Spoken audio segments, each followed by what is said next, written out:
I didn't make a mistake when I said this show was going to be internationally local. Did you just fly all the way from there to attend the show? Where do you come from? Come on, talk to me. I've been there a couple of times. Where do you come from? Come again? England. Oh my God. Do you support Arsenal? Come on, give them a round of applause. Huh? I thought you guys came from US of A. I was up here. I fear English players. They've done a lot of damage to us.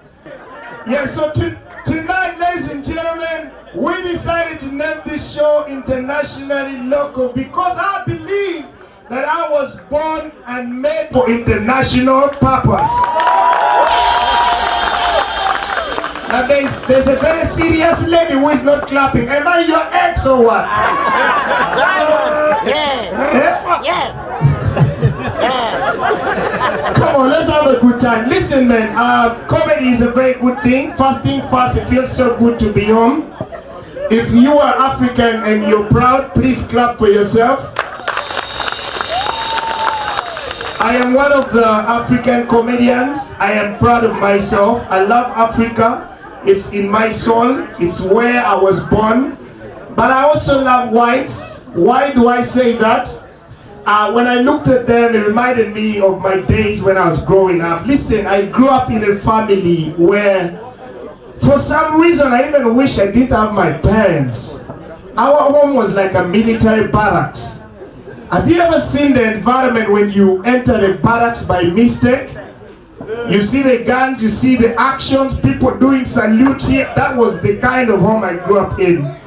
Meanwhile, I watched, during my childhood, I watched a white young kid quarreling with the mother. Something that doesn't happen in Africa, meanwhile. She was so furious. Why? Because she was watching cartoons and the parents came and turned off the TV and said, "It's time for you to go and sleep." She turned, she was like, "Oh my God, I even regret why you were not supposed to be my mother. Look at you, I don't even like you." I watched that. I said, my father likes slapping me. I will wait for him today. Members, I was watching John Rambo at 10 p.m. My father came and switched on the TV. I turned at him. I said, "What the fuck do you think you're doing?" Before I could finish, I was on the ground. Thinking being on the ground, he was going to forgive me. He started kicking me. Members, just like any other person, if you're in a critical situation, you derive escape route. I pretended to die. Meanwhile, let me tell you, African parents don't give a damn. I held my breath for like 30 seconds. He kicked me once. I didn't react. I think he was a bit taken. He's like, "Okay, what's happening?" All of a sudden I win. After all, I am your father. I'm the one who brought you here. Got up, off. There are things white kids do that I don't think it even applies here. We grew up in an environment where, you see, my father would box you and tell you, there is nothing like human rights. There is only father's right. You know someone who locks you in the room and says, between me and you, the person who kicks the other down takes the key and gets out of the room.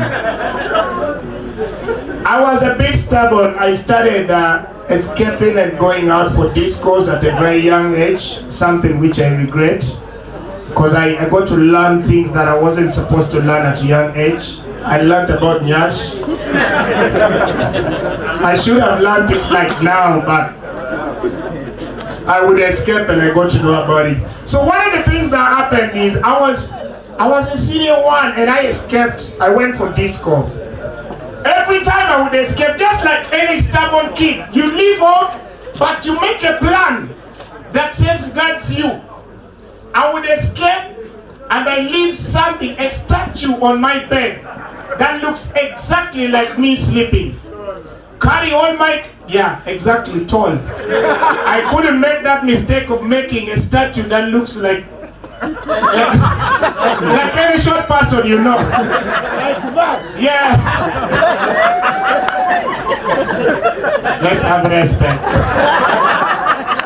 So yeah, I would escape and I make this statue on the bed, put my clothes and cover it with a duvet.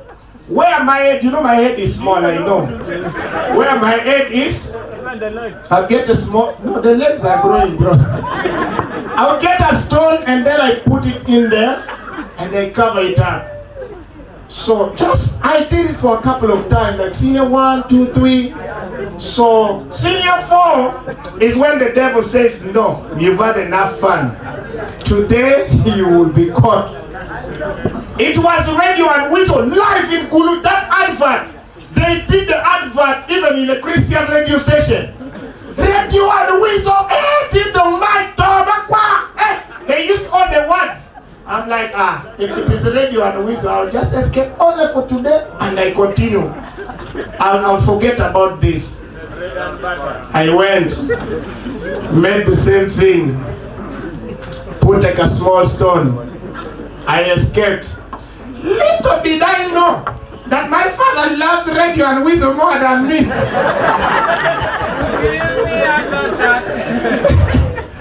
As we were there, it was Buganda Pub by then, the only night disco was there busy. And of course, just like any other young person, you get like a baby, you are there busy squeezing. Hey. As I was there, somebody asked me from the back and I hear a bit, don't we? This is not the moment. I didn't know the person who was touching me. Meanwhile, this is for your imagination. I am told by my father is taller than me. And he is huge. He is mad. His ancestors warned him not to slap people anyhow. Who are busy dancing. I heard this girl. She passed her head and whispered, "That man behind you. Are you sure you don't know?" I said, that is a bouncer. We continue. You know that squeeze that the woman is really giving you and you feel like, yeah, I am coming. Yeah, by the way, you know, kids, they don't care. As they are busy, anything can happen. I was enjoying the dance. Then I just had the name. The same way God called Moses, I just had Joshua. What do you think you are doing here? I turned, I said, which bouncer knows my name? As I was standing, I just had the DJ playing, you give me a ta-ta. I woke up 4 days in the hospital. I said, how did I reach here? I was sleeping at home. He said, hey, your home is Buganda Park. Ah, man. Life at our home wasn't easy.